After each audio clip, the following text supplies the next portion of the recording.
So today we are continuing to build on this idea of building the life that we want. What are some of the things that we can do to make that a reality for ourselves? And I think the benefit of any improvement we make individually in our own lives helps to inspire others of what is possible for them. So I think that there's a beautiful rippling, a beautiful rippling effect on that. So today we're going to be looking at the idea of managing our emotions.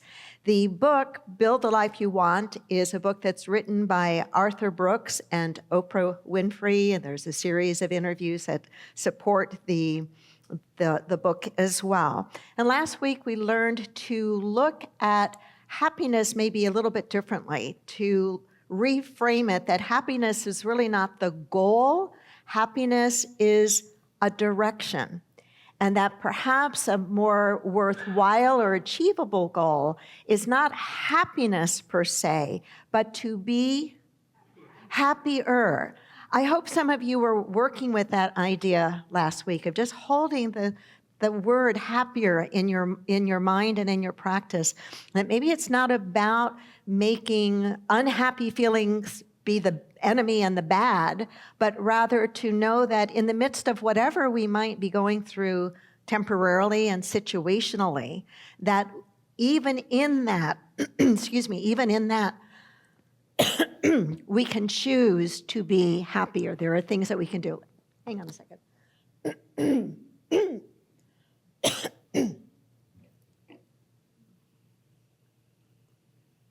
That doesn't happen to me very often. Only when I get excited, I guess. We can choose to be happier. And so learning how to manage our emotions better is a key piece, I think, of that. Not making what we call bad emotions bad, but learning how to manage ourselves, learning how to manage our emotions. And one of the things that we talked about last week that can help us be able to do that is what is referred to as metacognition. And it's really something that we ought to be very familiar with in Unity, even if we've not called it that per se. It is thinking about our thinking, paying attention to our thinking, not letting our thinking just happen on automatic pilot, but actually thinking about it. That's called metacognition. And then understanding and reframing our emotions, and that's what we're going to focus on today. Understanding and reframing our emotions. Now, one of the challenges that we have is that many people are what I would call emotionally illiterate. Emotionally illiterate. What do you think I mean by that? Don't know. I'm not referring to emotional immaturity. I think many people are also emotionally immature. But I think that being emotionally immature is also tied to being emotionally illiterate. How often have you asked somebody, "How are you?" and gotten an answer like fine or okay? How often? All the time. How many times has somebody asked you, "How are you?" and your answer has been fine or okay, when that really wasn't very accurate? Anybody confess to that, right? Why do we do it? We do it in part maybe out of expediency. We do it in part perhaps because we look at the context in which the question is being asked and we realize, oh, I'm not with my therapist asking me how am I. I'm with the stranger on the elevator as we're going to the second floor. I'm not going to tell him my entire story of how I am in the moment. So there's a certain amount of wisdom that goes into how we might choose to answer that question, how are we? But I think it goes way deeper than that. A while ago, I became acquainted with the book written by Brené Brown, and I shared a series on it, the book called Atlas of the Heart. And some of you may remember that. And one of the things that she writes about in Atlas of the Heart is research that has been done to identify the vast array of human emotions. And the fact that most people can only name a few. So here's a homework assignment for you, just for fun. Spend some time this week writing down your every emotion that you can think of, every emotion that you can think of, just so that you increase your emotional vocabulary. Anyway, the research has suggested that most people can only name a few, like angry, happy, sad, maybe afraid, but not many. Research has suggested that there's as many as 87 emotions. What does that suggest? I think it suggests the great richness of experiencing life that we all have,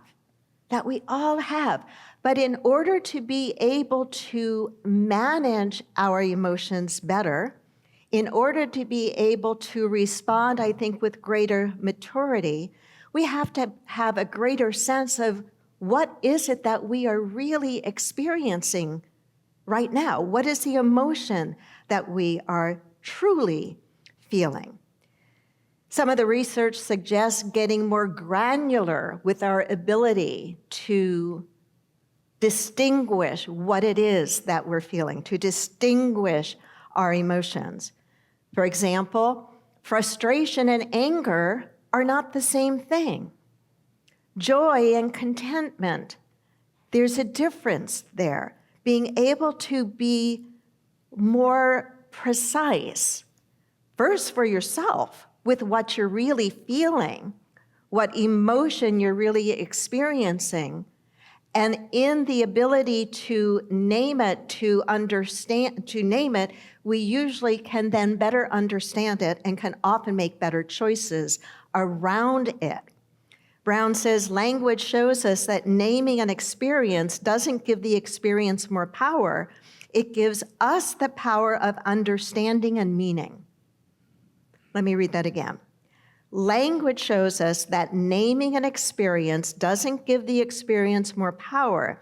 It gives us the power of understanding and meaning.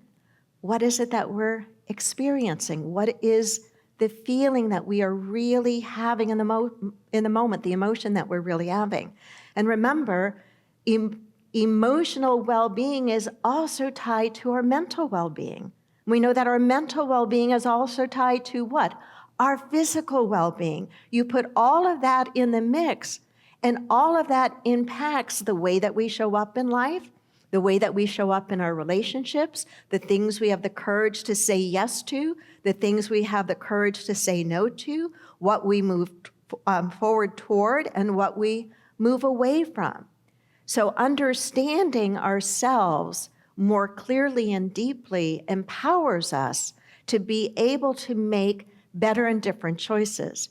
In the book, the authors write, you often don't have to accept the emotion you feel first. Rather, you can substitute a better one that you want, that we can choose a better emotion. Just stop with that for a moment. We can choose a better emotion. Do you believe you can? Yes? No, you're really quiet. I know it's a different energy this morning. But actually, the very topic can be tremendously helpful to us, especially when we might be dealing with our own fears or worries about loved ones or what's going on in the Los Angeles area, right? To know that we can make a different choice. It doesn't mean we don't feel what we're feeling.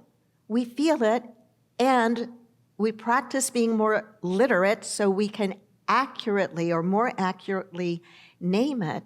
But then we remember that we do have the ability to make a different choice, The author suggests several different ways, and I'm just going to share with you 5 of them, but several different ways to be able to make a better choice. I'm going to sidestep here for just a moment before I mention what the 5 ways are that I'm going to share with you, and then we'll drill down to it. But I'm reminded of the research that's been done for many years now at the Institute of Heart Math. You've heard me speak of that institute many times. They do a lot of work around the power of holding certain states of being or holding certain feelings, holding certain emotions, and how the ability to do that, to hold a particular kind of feeling, can help put the heart in a state that's measurable, called heart rate variability.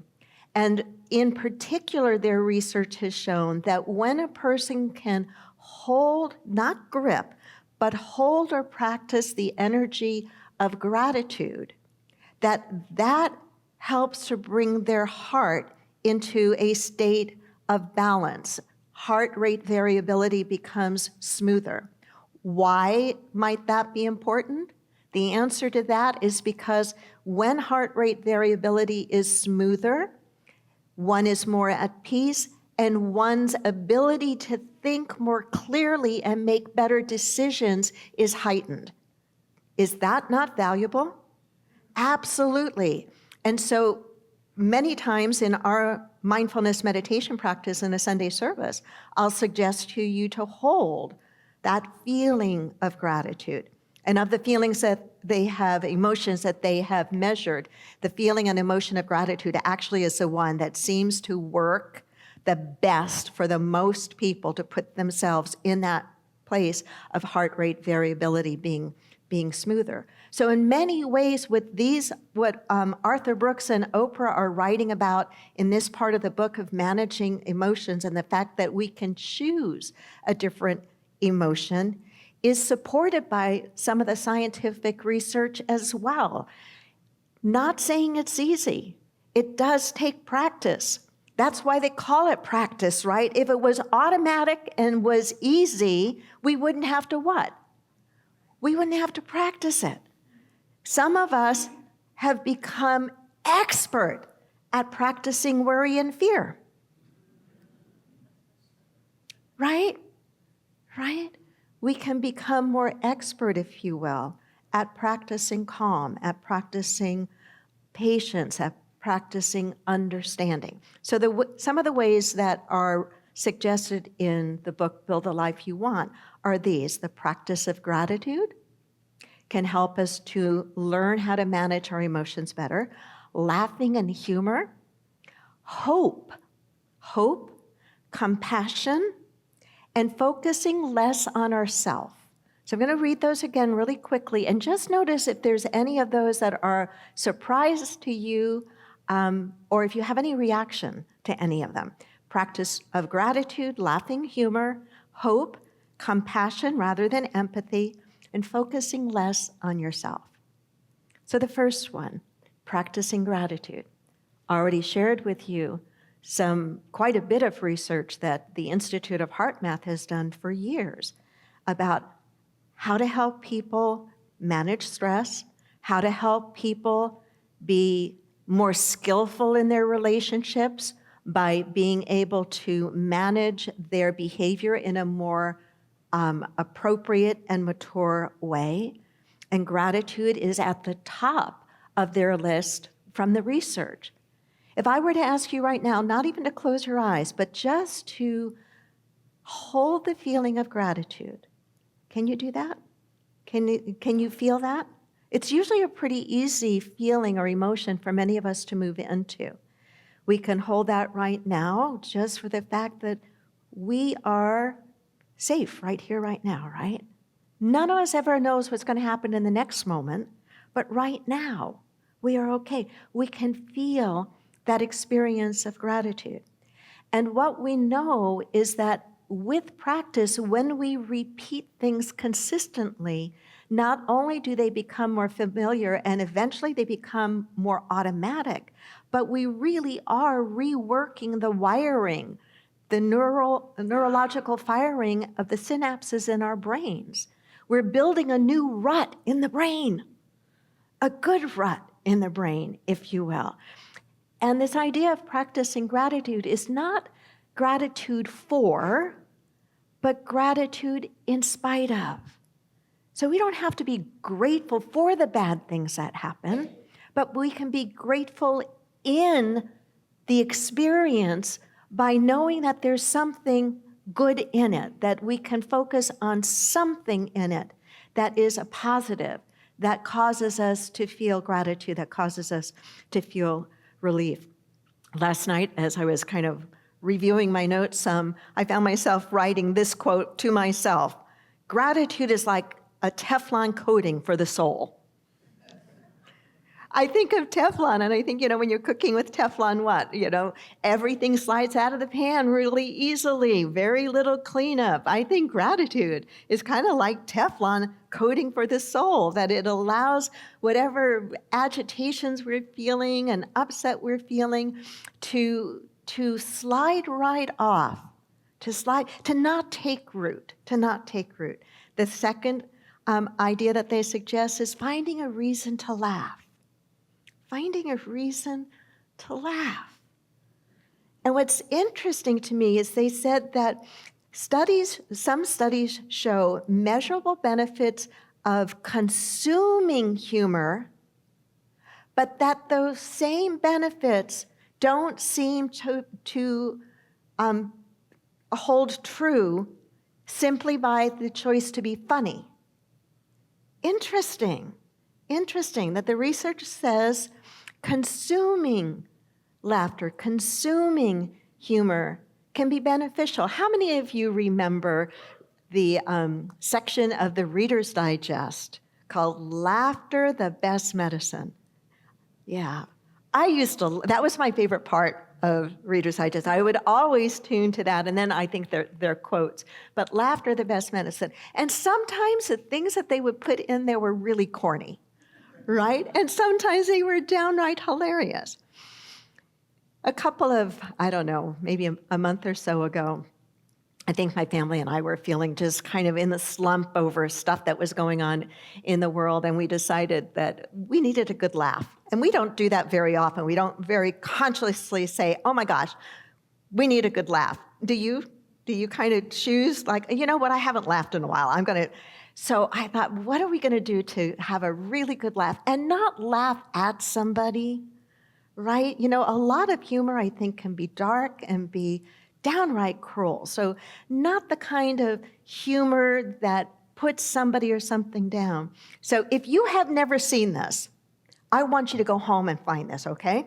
It is on YouTube. It won't cost you anything. But if you have never seen Tim Conway and Harvey Korman on The Dentist, you go home and you watch it. Is there anybody who has not seen it? You go home and you watch that. I promise you, you will laugh so hard. You might not even have to do your ab routine for the day. You will laugh so hard. Such a funny skit. And a lot of it was impromptu. But find a reason to laugh. Not laughing at the difficult predicaments that you or another might be in, not the kind of laughter that puts someone down or is harmful, but find something that will cause you to be able to laugh. They say that that's important, to be able to manage your emotions. Third, they talk about choosing hope. And I thought it was interesting the way they write about hope. They said that hope is the antidote, is not optimism, that the antidote, well, let me make sure I'm saying this right, that hope, not optimism, is what we're looking for. Hope, not optimism. To have a sense of hope is to have a sense of agency, a sense of there is something that you can do.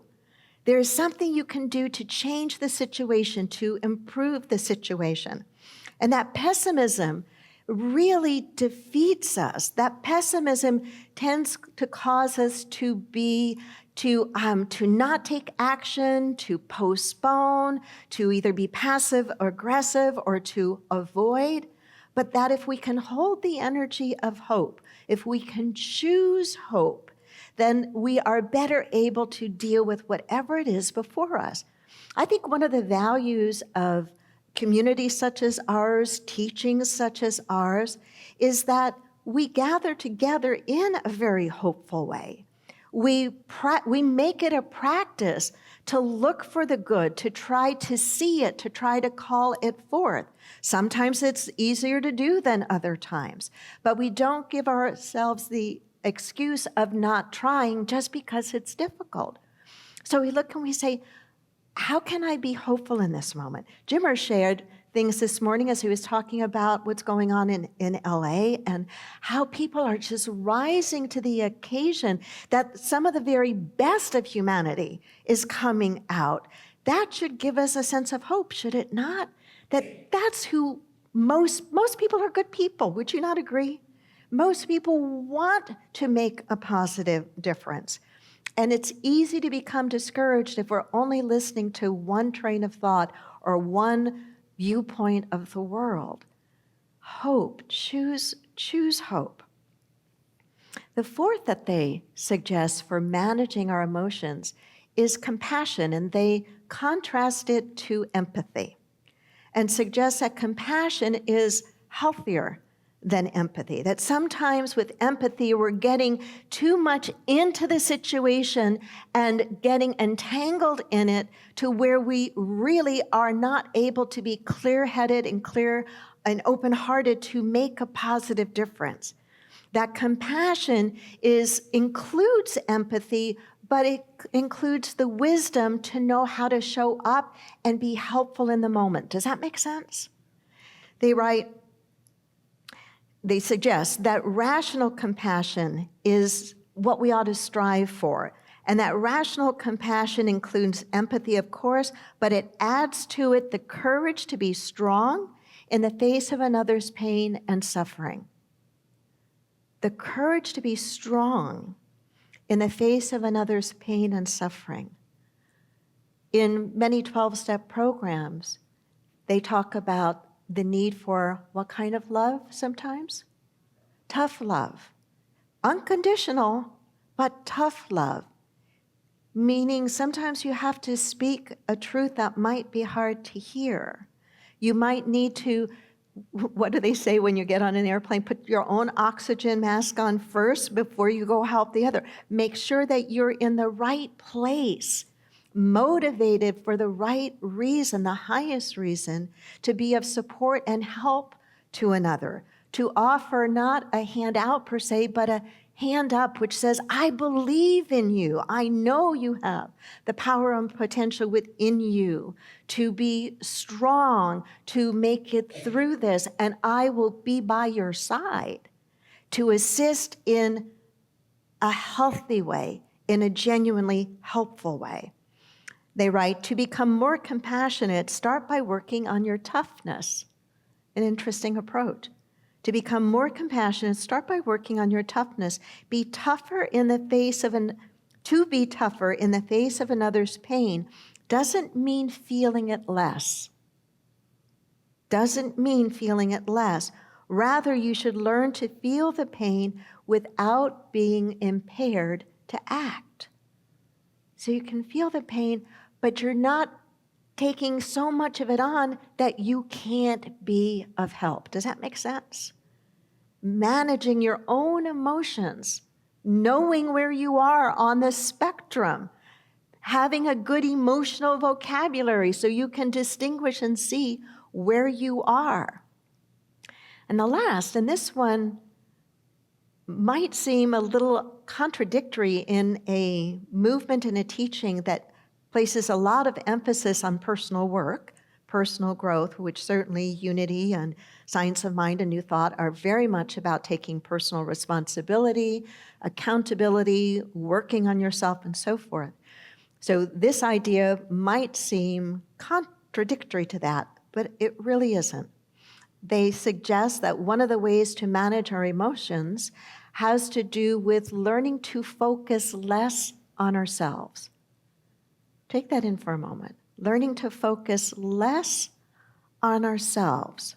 They cited a study that was done in 2020 by psychologists Adam Waits of Northwestern University and Wilhelm Hoffmann of the University of Cologne in Germany.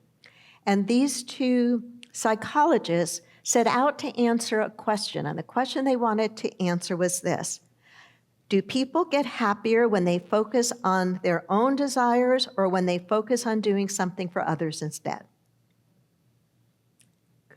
Make that personal to ourselves. Do I get happier when I focus on my own desires or when I focus on doing something for others instead? And they said that we often look at that in a very black and white way, as kind of a zero-sum game.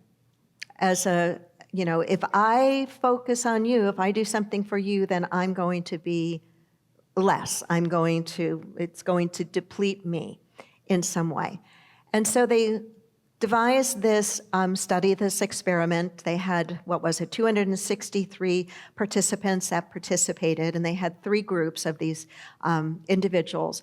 And they gave them an assignment that spanned over a number of days, and the assignment in the end measured 11 different dimensions. But what they were to do over this period of the study, the group was divided into 3 different subsections, and one group was tasked with moral deeds, that this group was to do one thing to benefit another person each and every day for the period of the study, so moral deeds.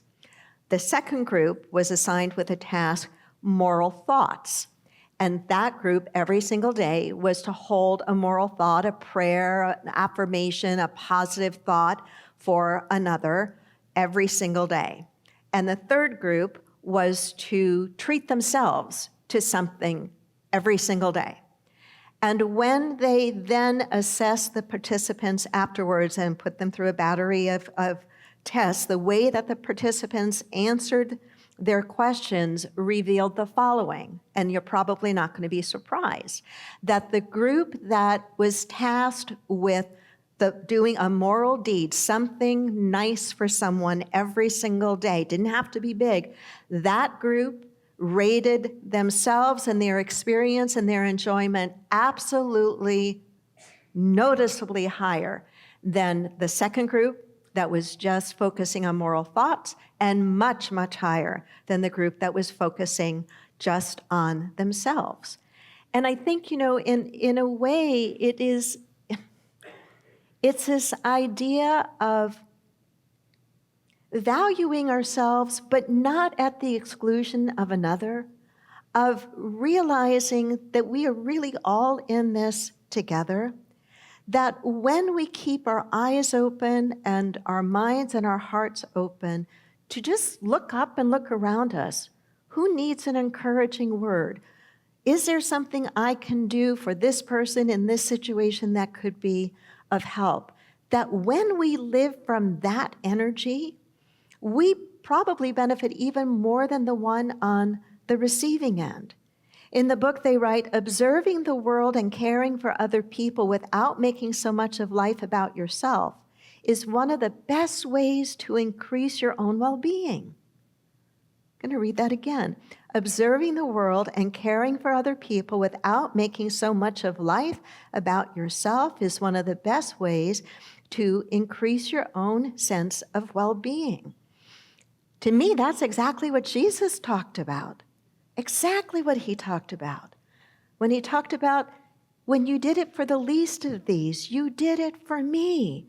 He talked about feeding the hungry, clothing those without clothes, giving shelter. He talked about these very things.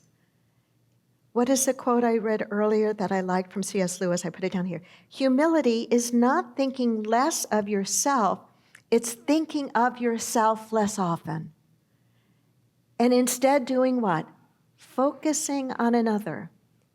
There are many forms of treatment that suggest one of the ways for a person to move beyond depression, or at least help to alleviate it somewhat, is to really make doing something for others a focus and a practice of their lives.